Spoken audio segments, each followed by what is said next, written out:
Radio Aravalli 90.4।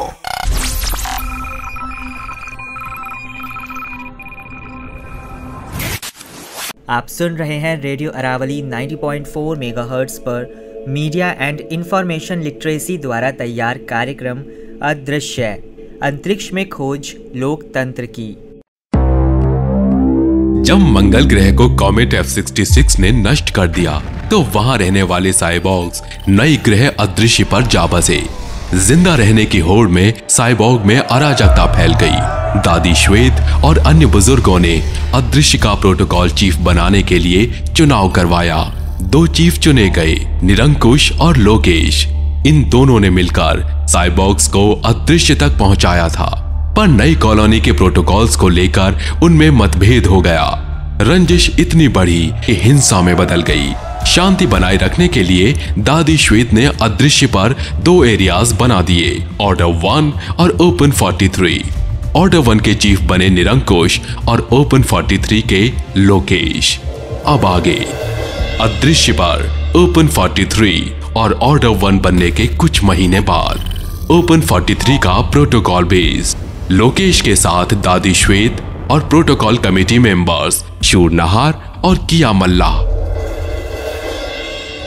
Open 43 और order 1 को border open रखना चाहिए। दादी श्वेत, मैं भी ओपन बॉर्डर ही चाहता हूँ। दोनों एरियाज के बीच ओपन बॉर्डर होगा तो बिजनेस बढ़ेगा, पर कई यूनिट हेड्स बॉर्डर सील करना चाहते हैं। नाहर यूनिट भी यही चाहती है। क्यों शूर, तुम्हारी नाहर यूनिट बॉर्डर क्यों सील करना चाहती है?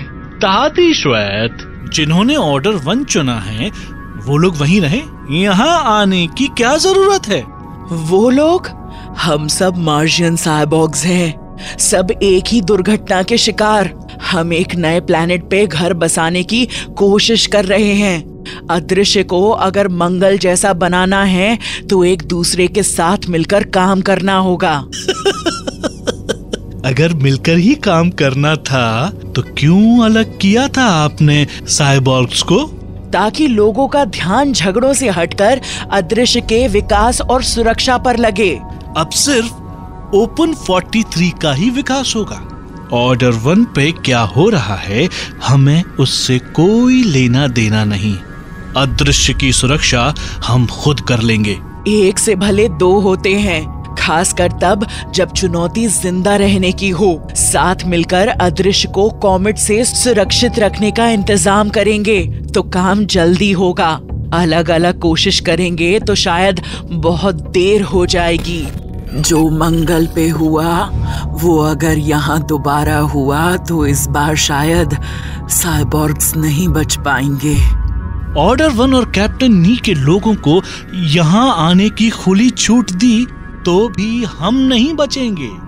शूर, तुम कैप्टन नी को पूछते थे और लो से हमेशा लड़ाई, फिर भी तुम नी को छोड़ लो के साथ आ गए और अब नी से इतनी नफरत। हाँ शूर, तुम्हारा और नाहरों का मेरे साथ आना सब चकित हैं। नाहर कभी किसी की गुलामी नहीं करते। लो पावर ट्रांसफर के टाइम साफ हो गया था कि ऑर्डर 1 पर कैप्टन नी ऑर्डर देंगे और सबको उनकी बात चुपचाप माननी पड़ेगी। सुना नहीं आप लोगों ने कैप्टन नी का नया प्रोटोकॉल? ऑर्डर 1 पर साइबॉर्ग्स को सिर्फ 6 घंटे बोलने की इजाजत है, कैप्टन नी और उनकी कमांड काउंसिल के मेंबर्स को छोड़कर। ऐसे लोगों के साथ अगर बॉर्डर सील नहीं रखा तो बेवकूफ समझदारी नहीं होगी। लो, मेरा मानना है कि डर, अविश्वास और गुस्से पर आधारित कोई निर्णय नहीं लेना चाहिए। दादी श्वेत, मैं आपसे सहमत हूँ। ओपन बॉर्डर्स होंगे तो अलग होकर भी एक होने का एहसास रहेगा। एक दूसरे के यहाँ विकसित हुई नई टेक्नोलॉजीज का फायदा दोनों तरफ के लोग उठा पाएंगे। पर काफी साइबॉर्ग्स बॉर्डर सील करना चाहते हैं, इसलिए बेहतर यही होगा कि बॉर्डर ओपन हो या सील, ये निर्णय मैं अकेला नहीं, ओपन 43 का हर साइबॉर्ग ले। कैसे लेंगे इतने सारे साइबॉर्ग्स मिलकर निर्णय? प्रोटोकॉल कमेटी ऐसे ही डिसीजन लेने के लिए बनी है ना। कमेटी का काम सबकी सहमति पर आधारित निर्णय लेना है। ओपन 43 पर कोई एक इंसान या कमेटी अपना फैसला सब पर नहीं थोपेगी। कैसे पता चलेगा क्या चाहते हैं सब? कुछ लोग ओपन बॉर्डर चाहते हैं, कुछ सील्ड, और बाकियों को तो पता ही नहीं बॉर्डर के बारे में। तभी ओपन 43 के हर साइबॉर्ग की राय जानना भी जरूरी है और ये सुनिश्चित करना कि निर्णय जो भी हो उस सबको मंजूर होगा। ये तुम कैसे सुनिश्चित करोगे लो? जैसे प्रोटोकॉल चीफ चुनने के वक्त किया था। ओपन 43 का हर नागरिक ओपन या सील नाम की 2 बैटरीज में से पावर ट्रांसफर करेगा। ओपन को ज्यादा पावर मिला तो बॉर्डर ओपन, नहीं तो सील। जिंदा रहने की जद्दोजहद में लगे साइबॉर्ग्स को क्या पता ओपन या सील बॉर्डर के फायदे और नुकसान। कहीं सुनी बातों के बिना पर लोग ओपन या सील चुनेंगे। आधी अधूरी जानकारी पे आधारित निर्णय खतरनाक होते हैं लोग। सही कहा तुमने शूर। आधी अधूरी जानकारी या कहीं सुनी बातों पर कभी इतने गंभीर निर्णय नहीं लेने चाहिए। तभी किया ने लोगों के पास सही जानकारी पहुंचाने का इंतजाम किया है। आप लोग किया मल्लाह को जानते हैं, हमारी डेटा हेड। ये बताएं कि ओपन 43 के हर साइबॉर्ग को कि क्या डिसीजन लिया जाए। लो, मेरा काम सबके सामने दोनों तरफ के तथ्य रखना है। ओपन बॉर्डर के क्या फायदे हैं, क्या नुकसान हैं और क्या चुनौतियां खड़ी हो सकती हैं, और इन मुद्दों पे साइबॉर्ग्स के बीच खुली चर्चा हो सके, ये मेरी कोशिश रहेगी। आखिर में क्या डिसीजन लिया जाए, ये सब खुद अपने आप तय करेंगे। किया, मंगल की टेक्नोलॉजी के बिना कैसे पहुंचाओगी सही जानकारी इतने सारे साइबॉर्ग्स के पास, और कैसे होगी चर्चा? दादी श्वेत, मैंने IPDS यानी इंफॉर्मेशन पैकेट डिस्ट्रीब्यूशन सिस्टम तैयार किया है। मैं और मेरी टीम प्रोटोकॉल बेस पर सूचना पैकेट्स बनाएंगे, जिनमें ओपन बॉर्डर और सील्ड बॉर्डर्स दोनों के फायदे और नुकसान की लिस्ट होगी। ये पैकेट्स हमारे ड्रोन्स हर यूनिट के इन्फो नोड तक पहुंचाएंगे। इन्फो नोड पर हमारी बनाई लिस्ट चेक होगी और लोकल इंफॉर्मेशन यानी स्थानीय जानकारी इस लिस्ट में जोड़ी जाएगी। उसके बाद इन्फो नोड्स पर तैनात इलेक्ट्रॉनिक बीटल्स की टीम्स सूचना पैकेट्स को घर घर ड्रॉप करेंगे। किया, सूचना पैकेट में यह जरूर लिखना कि ओपन बॉर्डर होने से दोनों एरियाज के लोग एक दूसरे के इलाके में नौकरी और बिजनेस कर पाएंगे, जिसमें सबका फायदा है। और ये भी कि बॉर्डर अगर सील नहीं होगा तो ऑर्डर 1 वाले यहाँ आकर हमारी नौकरियां छीन लेंगे। लो, ना आपकी राय जाएगी सूचना पैकेट में और ना आपकी शूर। सूचना पैकेट्स में सिर्फ और सिर्फ तथ्य जाएंगे। ये पैकेट्स एक इंडिपेंडेंट इन्फो टीम तैयार करेगी। प्रोटोकॉल कमेटी का कोई मेंबर उन्हें नहीं बताएगा कि पैकेट्स में क्या लिखा जाए और क्या नहीं। मैं भी नहीं। ये टीम साइबॉर्ग्स को केवल निष्पक्ष सूचना देगी। इन्फो टीम पर कोई किसी भी प्रकार के दबाव नहीं डालेगा। किया, अगर हम लोगों को नहीं बताएंगे तो उन्हें कैसे पता चलेगा कि क्या सही है और क्या गलत? साइबॉर्ग्स और हमारे सभी लोग समझदार हैं शूर। उनके सामने निष्पक्ष तथ्य रखे जाएं तो वो अपने फैसले खुद करने के काबिल है, और इन्फो टीम का यही काम है, लोगों तक सही और निष्पक्ष तथ्य पहुंचाना। लोगों को प्रभावित करना उनका काम नहीं है। फिर क्या फायदा हमारा प्रोटोकॉल कमेटी में होने का? शूर, कमेटी का काम प्रोटोकॉल बनाना और उनको लागू करना है, सबकी सहमति से। हमारा काम अपने विचारों को दूसरों पे थोपना नहीं है। पर कैप्टन नी अपना फैसला जरूर थोपेंगे सब पर। नी और ऑर्डर 1 क्या फैसला लेंगे और कैसे, ये सोचना तुम्हारा काम नहीं है शूरनहार। तुम्हें सिर्फ ओपन 43 की चिंता करनी चाहिए। अगर ओपन 43 के लोगों ने ओपन बॉर्डर्स चुने तो आप लोग बहुत पछताएंगे। नी ओपन बॉर्डर चाहता है। जब मर्जी ओपन 43 में आओ और प्रॉब्लम खड़ी करो, पर मैं ऐसा नहीं होने दूंगा। मैं समझाऊंगा सबको कि सील बॉर्डर्स कितने जरूरी हैं। ये काम तो कर सकते हैं ना कमेटी मेंबर्स किया, या इसमें भी आपको आपत्ति है? मुझे आपत्ति तथ्यों में व्यक्तिगत राय मिलाने से है। सूचना पैकेट्स में सिर्फ और सिर्फ तथ्य जाएंगे। शूर, अगर तुम लोगों से मिलकर उन्हें अपनी राय देना चाहते हो या उन्हें सील बॉर्डर चुनने के लिए प्रेरित करना चाहते हो तो ये तुम्हारा हक है। किया सिर्फ ये कह रही हैं कि इस काम के लिए सूचना पैकेट्स का इस्तेमाल वो नहीं होने देंगी। शुक्रिया, मैं चलता हूँ फिर सील्ड बॉर्डर के हक में फैसला सुनिश्चित करने। मैं भी चलती हूँ। लोगों को ये समझाने के ओपन बॉर्डर चुने। मैं साइबॉर्ग्स को ये नहीं भूलने दूंगी कि हम सब मंगल से आए हैं और एक ही मुसीबत से जूझ रहे हैं। मिलजुल कर काम करने में ही सबकी भलाई है। प्रोटोकॉल कमेटी मीटिंग की अगली सुबह ओपन 43 के लोगों को एक बजिंग आवाज घरों से बाहर खींच लाई। घरों के ऊपर इलेक्ट्रॉनिक बीटल्स मंडरा रहे थे। बीटल्स ने हर घर के एक सदस्य की हथेली पे एक चिप रखी। साइबॉर्ग्स ने चिप्स अपनी कलाई पर बने सिम स्लॉट में डाली और उनके हाथों पर लगी स्क्रीन्स पर ओपन और सील्ड बॉर्डर के फायदे और नुकसान की सूची दिखने लगी। सब ध्यान से सूची पढ़ने लगे और लोगों में चर्चा होने लगी। किया पैकेट डिस्ट्रीब्यूशन करती रही और उधर शूर नहार और दादी श्वेत ने लोगों से छोटी छोटी मीटिंग्स में अपनी बात रखनी शुरू की। शूर नहार की मीटिंग। अगर ऑर्डर 1 के साथ ओपन 43 का बॉर्डर सील नहीं किया गया तो वो लोग यहां आकर हमारी संपत्ति ले जाएंगे, हमारी नौकरियां उनको मिल जाएंगी। और क्या गारंटी है कि वो यहां आकर दंगे फसाद नहीं करेंगे? याद है ना आपको 3 महीने पहले के झगड़े? कितनी बेरहमी से उन लोगों ने हम पर हमले किए थे। लेकिन शूर, सूचना पैकेट में बॉर्डर को सील्ड रखने का खर्च लिखा है। इतना पैसा हम अदृश्य पर मंगल जैसी कॉलोनी विकसित करने पे लगाएंगे तो ज्यादा फायदा नहीं होगा। शूर की मीटिंग में साइबॉर्ग्स उनकी राय सुनते, पर क्योंकि सबके पास सूचना पैकेट्स थे, वो ओपन बॉर्डर के फायदे के बारे में उनसे पूछते। यही नजारा था दादी श्वेत की मीटिंग्स का। मंगल पर हमारी संख्या अदृश्य से 10 गुनी थी और हमारी टेक्नोलॉजी कहीं ज्यादा तेज। फिर भी हम मंगल ग्रह को कॉमेट से नहीं बचा पाए। अदृश्य को हमें ऐसे खतरों से सुरक्षित रखना पड़ेगा अगर हम जीवित बचना चाहते हैं, और यह काम जितनी जल्दी हो उतना अच्छा है। इसीलिए ओपन 43 और ऑर्डर 1 को मिलकर अदृश्य प्रोटेक्शन सिस्टम बनाना चाहिए। बॉर्डर ओपन रहेगा तो हमें एक होने का एहसास रहेगा और एक दूसरे पे शक करने के बजाय हम एक दूसरे की मदद करेंगे। दादी श्वेत, ओपन बॉर्डर होंगे तो ऑर्डर 1 की जनता यहाँ आकर बच सकती है। क्या इससे ओपन 43 में भीड़ नहीं बढ़ेगी? फिर वही संसाधनों पर लड़ाई, फिर वही अराजकता। मीटिंग्स में हुई चर्चा से पता नहीं चल पाया कि ओपन 43 के साइबॉर्ग्स ओपन चुनेंगे या सील। दादी श्वेत की दूरदर्शिता से काफी लोग सहमत थे, पर सब नहीं। दादी श्वेत जानती थी कि ओपन बॉर्डर का फैसला सिर्फ ओपन 43 के हाथ में नहीं था। ऑर्डर 1 के लोगों को भी ओपन बॉर्डर चुनना पड़ेगा। ये बात सुनिश्चित करने के लिए दादी श्वेत ऑर्डर 1 पहुंची और उन्होंने कैप्टन नी से बात की। बहुत दिनों के बाद आई हैं दादी श्वेत। ओपन 43 में खुश हैं आप? मैं ठीक हूं नी। मुझे चिंता सिर्फ इस बात की है कि बॉर्डर सील हो गए तो साइबॉर्ग्स का भविष्य खतरे में आ जाएगा।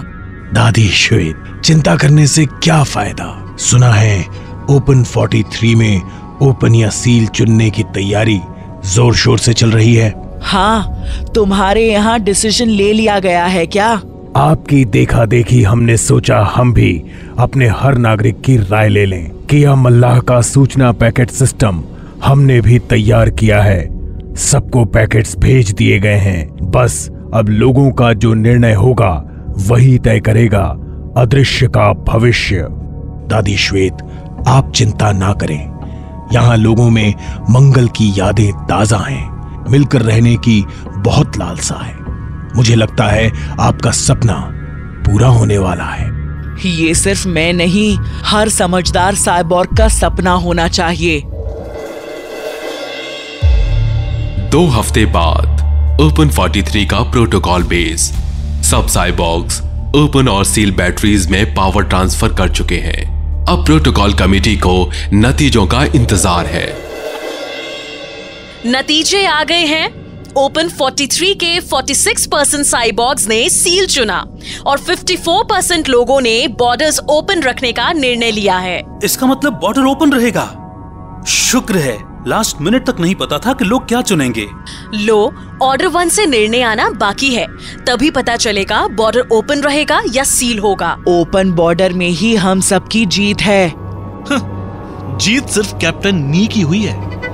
ओपन 43 ने कैप्टन को ओपन बॉर्डर का फ्री तोहफा दिया है। अब होगा बवाल और मैं देखूंगा तमाशा।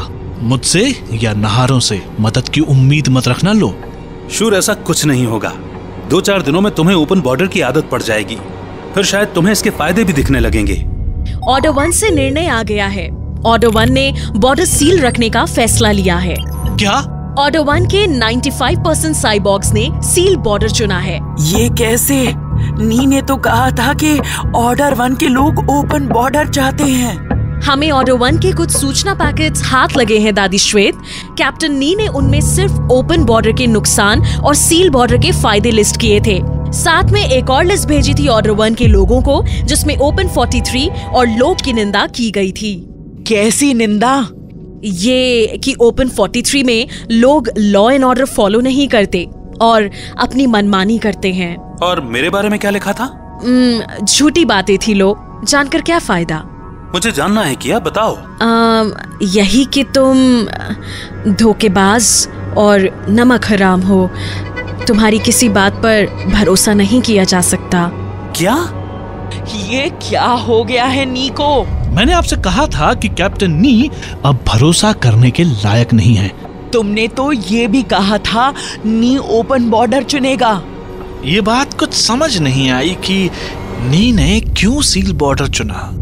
अब मेरा मतलब है कि चुनवाया अपने साइबॉर्ग से, पर अच्छा हुआ। अब कैप्टन नी अपने इलाके में रहेंगे और हमें ओपन 43 का विकास करने के लिए अकेला छोड़ देंगे। आप सुन रहे हैं रेडियो अरावली 90.4 मेगाहर्ट्ज पर मीडिया एंड इंफॉर्मेशन लिटरेसी द्वारा तैयार कार्यक्रम अदृश्य, अंतरिक्ष में खोज लोकतंत्र की। दोस्तों, अभी आपने सुना अदृश्य की कहानी का दूसरा एपिसोड। मैं हूं रूपाल और मेरे साथ हैं मोनिका और हमारे स्पेशल दोस्त रोबो 10। हम हर हफ्ते ये कहानी आपके साथ सुनेंगे और उसके बाद कहानी की चर्चा करेंगे। और चर्चा करेंगे मीडिया एंड इंफॉर्मेशन लिटरेसी की, यानी मीडिया साक्षरता की। पर पहले आज के एपिसोड के बारे में कुछ बातें। रूपाल, पहले एपिसोड से मुझे एक बात खटक रही थी। शूर नहर, जो कप्तान नी को सबसे ज्यादा मानता था, वो उस लोकेश के साथ कैसे चल दिया जिसे वो बिल्कुल भी पसंद नहीं करता था। मुझे भी ताज्जुब हुआ था मोनिका, पर इस एपिसोड से साफ हो गया कि शूर नहर कप्तान नी की इज्जत तो करता था, पर आंख बंद करके नहीं। आंख बंद करके इज्जत? रोबो, मेरा मतलब है कि शूर कप्तान नी को बहुत मानता था, पर उसका विश्वास और प्यार अंधा नहीं था। कप्तान नी ने पावर ट्रांसफर के टाइम जब आज़ादी से ज़्यादा लॉ एंड ऑर्डर पर जोर दिया, तो शूर ने कप्तान नी की तानाशाही फितरत पहचान ली और उसका साथ छोड़ दिया। तानाशाही क्या? तानाशाही फितरत, जब कोई लीडर लॉ एंड ऑर्डर के नाम पे सारा पावर अपने हाथ में रखता है और सारे निर्णय खुद लेता है बिना किसी की राय लिए, तो वो तानाशाह होता है। इसके विपरीत जब एक लीडर सबकी राय के अनुसार निर्णय लेता है, वो लोकतांत्रिक होता है, जैसे कि लोकेश। पर कप्तान नी ने तो ली थी ऑर्डर 1 के साइबॉर्ग्स की राय, जैसे लोकेश ने ओपन 43 के साइबॉर्ग्स की राय ली थी। तो कप्तान नी तानाशाही और लोकेश लोकतांत्रिक कैसे हुए? यही तो समझने वाली बात है रोबो। लोगों की राय को नजरअंदाज करने के कई तरीके होते हैं। कप्तान नी ने बड़ी चालाकी से ऑर्डर 1 के लोगों पर अपना निर्णय थोपा और लोगों को पता भी नहीं चला। मतलब उन्होंने लोगों को बेवकूफ बनाया? हाँ रोबो, IPDS का दुरुपयोग करके। कैसे किया कप्तान नी ने IPDS का दुरुपयोग? इसके लिए हमें किया मल्ला के IPDS यानी इंफॉर्मेशन पैकेट डिस्ट्रीब्यूशन सिस्टम को बारीकी से समझना होगा। किया मल्ला ने जानकारी बांटने वाला सिस्टम क्यों बनाया? क्योंकि कुछ दिनों में ओपन 43 के की बॉक्स को ओपन या सील चुनना था, ताकि लोकेश को ये तय कर सके कि ओपन 43 की जनता क्या चाहती है। किया मल्ला इस प्रक्रिया से पहले IPDS के द्वारा साइबॉर्ग्स को ओपन और सील बॉर्डर्स के बारे में सारे तथ्य और जानकारियां पहुंचाना चाहती थी। पर ये काम तो बिना जानकारी के भी कर सकते थे, एक बटन ही तो दबाना था। क्या जरूरत थी हर की बॉक्स तक सही तथ्य और जानकारी की सूची पहुंचाने की? बिना सही तथ्य और जानकारी के सही राय बनाना असंभव है। कहीं सुनी बातों पर उद्धृत राय अक्सर गलत होती है। जब आधी अधूरी जानकारी के बिना पर लोग राय बनाते हैं और फिर निर्णय लेते हैं तो वो निर्णय हानिकारक होता है। तथ्य, जानकारी, राय, सूचना, मुझे बड़ा कंफ्यूजन हो रहा है। क्या अंतर है इन सब में? मुझे याद है इन्हीं शब्दों को लेकर किया और शूर की बीच लड़ाई हुई थी। लड़ाई नहीं, बस थोड़ी सी बहस रोबो, पर सवाल तुम्हारा दिलचस्प है। हाँ, दिलचस्प और इम्पोर्टेंट। तथ्य, जानकारी और राय का अंतर तुम्हें एक उदाहरण देके समझाता हूँ। ओके, तुमने मोनिका और मैंने आज अदृश्य की कहानी का एपिसोड 2 सुना। ये एक तथ्य है, यानी फैक्ट। हम अगले हफ्ते एपिसोड 3 सुनेंगे। ये सूचना या जानकारी है। एपिसोड 2 एपिसोड 1 से भी अच्छा था। ये मेरी राय है। मोनिका की राय में शायद एपिसोड 1 ज़्यादा अच्छा था। एक उदाहरण मेरे पास भी है। तथ्य और राय का अंतर समझने के लिए देश की राजधानी नई दिल्ली है। ये तथ्य है, होनी चाहिए या नहीं ये आपकी राय है, जो अलग अलग हो सकती है। अदृश्य पर ओपन 43 और ऑर्डर 1 का एक बॉर्डर है। ये तथ्य है। ओपन 43 पे लोगों को एक सुनिश्चित दिन ओपन या सील चुनना है। ये जानकारी है। बॉर्डर ओपन होनी चाहिए। लोकेश और दादी श्वेत की राय है। बिल्कुल ठीक समझे रोबो। अब सवाल ये है कि किया मल्ला ने IPDS में सिर्फ तथ्य डालने का फैसला क्यों किया? उसने लो और शूर की राय इंफॉर्मेशन पैकेट में क्यों नहीं डाली? मेरा भी यही सवाल है। क्या राय गलत या बुरी चीज है? बिल्कुल नहीं रोबो। अगर ऐसा होता तो लोकेश शूरनहर और दादी श्वेत से क्यों कहता कि उन्हें अपनी राय लोगों तक पहुंचाने का पूरा हक है? तो फिर इस बात के 2 पहलू हैं। पहला ये कि लोग अक्सर राय को तथ्य मान लेते हैं। वो अपने फैसले दूसरों की राय सुनकर ले लेते हैं। और राय देने वाला अक्सर सिर्फ वो तथ्य लोगों के सामने रखता है जो आपकी राय को सपोर्ट करते हैं। जैसे शूरनहर ने किया। उसे बॉर्डर सील चाहिए था। उसने अपनी मीटिंग में सिर्फ ओपन बॉर्डर के खतरे बताए, उसके फायदे नहीं। यही काम कप्तान नी और ऑर्डर 1 ने किया। कप्तान नी ने ओपन बॉर्डर के सिर्फ नुकसान बताए। सील बॉर्डर के नुकसान की बात न शूरनहर ने की और न कप्तान नी ने।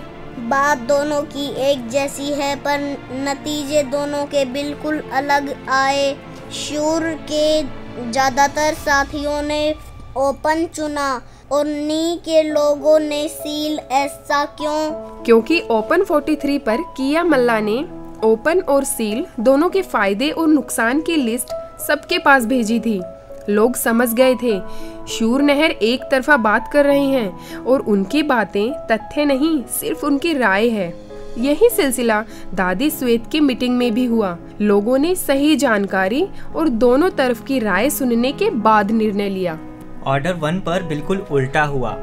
कप्तान नी ने लोगों को सिर्फ अपनी राय दी और एक तरफा तथ्य बताए, तो ऑर्डर 1 के लोगों ने कप्तान नी की राय को सच्चाई मान लिया। उन्हें पता ही नहीं था कि सील बॉर्डर के क्या नुकसान हैं। आधी अधूरी जानकारी के बिना पे ऑर्डर 1 के लोगों ने निर्णय लिया। इसलिए मोनिका ने कहा कि कप्तान नी ने बड़ी चालाकी से अपनी राय सारे ऑर्डर 1 पे थोपी। बिल्कुल रोबो।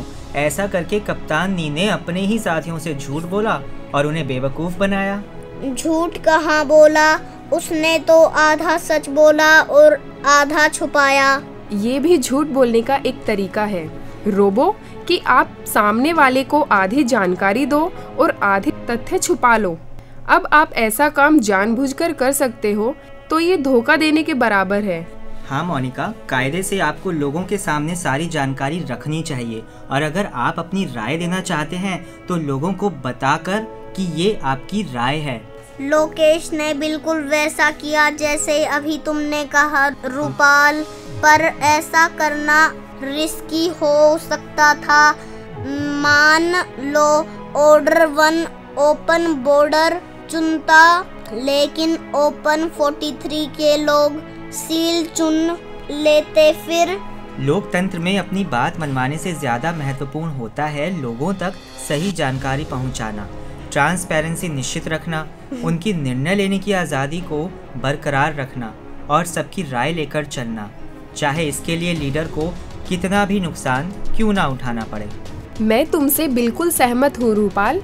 असली लोकतांत्रिक लीडर वह होता है जो हमेशा लोकतांत्रिक प्रक्रिया के अनुसार चले, न कि सिर्फ तब जब उसका फायदा हो रहा हो। ये बहुत इम्पोर्टेंट बात कही तुमने मोनिका। संविधान के अनुसार चलने में अक्सर ऐसा होता है कि हमारी राय पर नहीं, दूसरों की राय पर निर्णय लिए जाते हैं। लोकतंत्र का मतलब ही है कि किसी की बात मानी जाती है और किसी की नहीं। अगर लीडर अपनी बात मनवाने के लिए लोगों की आज़ादी से खिलवाड़ करे तो वो लोकतांत्रिक नहीं, तानाशाही होता है। लोकतांत्रिक, आज़ादी और सही जानकारी, इन तीनों का आपस में क्या रिश्ता है? पिछले एपिसोड में हमने डिस्कस किया था कि एक लोकतांत्रिक देश बनाने और बरकरार रखने के लिए वहाँ के नागरिकों को बोलने की आज़ादी होनी चाहिए ताकि वो अपनी राय सरकार तक पहुँचा सके। इस रिश्ते की एक कड़ी है नागरिकों के पास सही जानकारी का होना। सही तथ्य और जानकारी लोगों को बेहतर राय बनाने और सही निर्णय लेने में मदद करते हैं। इससे लोकतंत्र मजबूत होता है। जी हाँ मोनिका, और इसका विपरीत सच ये भी है कि सही जानकारी के अभाव में जनता की राय कभी कभी नुकसानदेह साबित होती है और ऐसे निर्णय हानिकारक होते हैं जिसकी भरपाई जनता को उठानी पड़ती है। जैसे ऑर्डर 1 की जनता को अब इस निर्णय का बोझ उठाना पड़ेगा। अगर बॉर्डर ओपन होता तो ऑर्डर 1 के लोग अपना व्यापार ओपन 43 पर बढ़ा सकते थे या मुसीबत के टाइम साइबोर्ग ओपन 43 पर जा सकते थे। बॉर्डर पर बिना कागजात दिए, जैसे यहाँ होता है, अमीर लोग गरीब जनता के मुकाबले ज़्यादा आसानी से बॉर्डर पार कर सकते हैं। और सबसे बड़ा नुकसान ये कि अगर ऑर्डर 1 पर किसी प्राकृतिक आपदा के कारण हालत खराब हुई या कोई सिविल वॉर शुरू हो गई तो वहाँ के लोग अपनी जान बचाने के लिए बॉर्डर पार नहीं कर सकते। क्लोज्ड बॉर्डर्स पीड़ित लोगों की जिंदगी और कठिन कर देता है। एक बात बताओ रूपाल, क्या सब लोकतांत्रिक देशों में IPDS होता है? IPDS तो नहीं रोबो, पर हर लोकतांत्रिक देश में मीडिया होता है जिसका काम नागरिकों तक सही जानकारी पहुंचाना होता है। मीडिया यानी अखबार, टीवी, रेडियो वगैरह? हाँ, इंटरनेट भी मीडिया का हिस्सा है। तो हर देश की सरकार मीडिया के लिए इंफॉर्मेशन पैकेट बनाती है, जैसे ओपन 43 और ऑर्डर 1 ने बनाया। ओपन 43 के इन्फो पैकेट्स सरकार ने नहीं बनाए थे।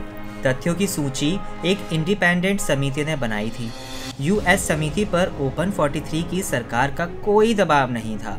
किया मल्ला ने साफ कर दिया था कि प्रोटोकॉल कमेटी का कोई मेंबर, चाहे वो खुद प्रोटोकॉल चीफ क्यों ना हो, इस काम में दखल अंदाज नहीं करेगा। पर हाँ, ऑर्डर 1 का इंफॉर्मेशन पैकेट वहाँ की सरकार यानी कप्तान नी ने खुद ही बनाया था। तो इसका मतलब ये कि कई देशों में मीडिया के द्वारा लोगों को जो जानकारी बांटी जाती है वो सरकार बनती है और कई देशों में मीडिया इंडिपेंडेंट यानी आज़ाद होता है सरकार के प्रभाव और दबाव से। तो कौन सा सिस्टम सही है? मेरी राय में तो मीडिया इंडिपेंडेंट होना चाहिए, सरकार से बिल्कुल अलग, ताकि वो जनता के सामने बेझिझक होकर तथ्य रख सके, जैसे ओपन 43 पर हुआ। हाँ रोबो, ओपन 43 के IPDS के एक और बात मुझे बहुत अच्छी लगी। रूपाल, तुमने गौर किया कि किया मल्ला ने न केवल इन्फो समिति को इंडिपेंडेंट रखा, उसने यूनिट्स के इन्फो नोड्स पर भी कुछ ऐसे लोग नियुक्त किए जो समिति द्वारा बनाए पैकेट्स को लोगों के पास पहुंचाने से पहले उनकी जांच करें। ना केवल जांच मोनिका, किया मल्ला ने उन्हें लोकल जानकारी डालने की भी इजाज़त दी। ये एक बहुत ही इम्पॉर्टेंट बात है।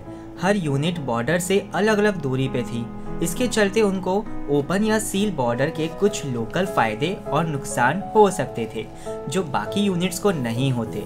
ये लोकल जानकारी हर यूनिट के साइड बॉक्स के पास होना आवश्यक था और इन्फो नोट्स पर ऐसा ही हुआ। हाँ, लोकल जानकारी बहुत इम्पोर्टेंट बात है क्योंकि सरकार के निर्णयों का असर अलग जगह पे अलग अलग होता है। और मीडिया को ये लोकल जानकारी लोगों तक पहुंचानी चाहिए। जैसे कि इंद्र सी, आसाम में इसका असर दिल्ली से बिल्कुल अलग था, या कृषि विधेयक का असर पंजाब में तमिलनाडु से अलग पड़ेगा। बिल्कुल रूपाल, हर रीजन की समस्याएं भी एक दूसरे से अलग होती है, इसीलिए जानकारी का लोकल होना बहुत जरूरी है। तभी तो हमारे यहाँ नेशनल मीडिया के साथ साथ लोकल मीडिया भी बहुत है और लोगों को दोनों पर बराबर ध्यान देना चाहिए। तो इसका मतलब सरकार को मीडिया का काम खुद नहीं करना चाहिए और न ही मीडिया को कहीं बातों में हेरफेर करना चाहिए।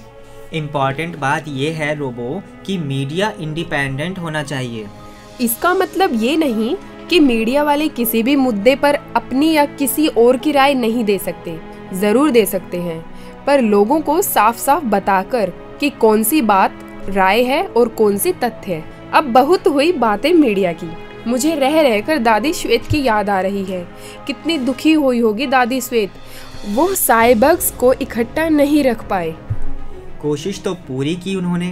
तुम वहाँ होती तो क्या चुनती मोनिका, ओपन या फिर सील? ओपन। दादी श्वेत बिल्कुल सही थी। अदृश्य को सुरक्षित रखना साइबर्ग्स के लिए जिंदगी और मौत का सवाल है। आकाश गंगा में अलग अलग पड़े अदृश्य पर अलग लंबे समय तक जीवित रहना है, तो साइबर्ग्स को एक साथ मिलकर पूरा जोर लगाना होगा उसे तेजी से विकसित और सुरक्षित रखने के लिए, वरना आने वाली पीढ़ियां जिंदा रहने के लिए स्ट्रगल करेंगी। अदृश्य साइबर्ग्स का परमानेंट घर कभी नहीं बन पाएगा। बात तुम्हारी ठीक है मोनिका, लेकिन शूर नहर की बात भी सच है। ओपन 43 की प्रोटोकॉल कमेटी का सबसे पहला काम है वहाँ शांति कायम करना, और अगर नए और उनके लोगों को ओपन 43 में आने की खुली छूट दी जाती तो वह वहाँ आकर अराजकता फैलाते। इस खतरे से निपटने के लिए पुलिस या स्पाई एजेंसी बनानी चाहिए, ओपन 43 को जो दुष्ट लोगों पर नजर रख सके। पूरा बॉर्डर सील करने की क्या जरूरत है? साइबर्ग्स का आपस में लड़ते रहने का मतलब है अपने पैर पर कुल्हाड़ी मारना। अरे स्पाई एजेंसी तो अलग ही बात है। खैर अब तो बॉर्डर सील हो गए हैं मोनिका, अब देखना है आगे क्या होता है। क्या शूर नहर की भविष्यवाणी सच निकलेगी कि सील बॉर्डर से ओपन 43 पर शांति आ जाएगी और वहाँ तेजी से विकास होगा, या सच निकलेगा दादी श्वेत का डर कि सील बॉर्डर से दोनों ओपन 43 और ऑर्डर 1 को नुकसान होगा? ये तो अगले एपिसोड में ही पता चलेगा। अब चलने का वक्त हो गया है दोस्तों, मिलते हैं अगले हफ्ते। तब तक के लिए नमस्कार, अलविदा दोस्तों, बाय। आप हैं रेडियो अरावली के संग और मैं हूं आरजे शुभम। अभी आपने सुना अदृश्य अंतरिक्ष में खोज लोकतंत्र की एपिसोड 2, और अब वक्त हो गया है आप सभी दोस्तों से कुछ सवालों के जवाब जानने का। मेरा आज का सवाल ये है कि आज के एपिसोड के बारे में आपके क्या विचार हैं? दूसरा सवाल, मीडिया का क्या काम होता है? मीडिया क्यों हम सभी के लिए बहुत ज़रूरी है? तीसरा सवाल, तथ्य, जानकारी, राय, सूचना, इन सभी शब्दों का क्या मतलब है? आप इन सभी सवालों का जवाब हमारे व्हाट्सएप नंबर पर कॉल या मैसेज के माध्यम से बता सकते हैं। हमारा व्हाट्सएप नंबर है 7056688904 और हमारा लैंडलाइन नंबर है 01282250390। इसी के साथ आप अपना जवाब हमें फेसबुक पर भी शेयर कर सकते हैं। रेडियो अरावली 90.4 इस नाम से फेसबुक पर हमारा पेज है। तो मिलते हैं अगले हफ्ते शनिवार शाम 4 बजे एपिसोड 3 के साथ। सुनते रहिएगा radio Aravalli 90.4 megahertz. Radio Aravalli 90.4।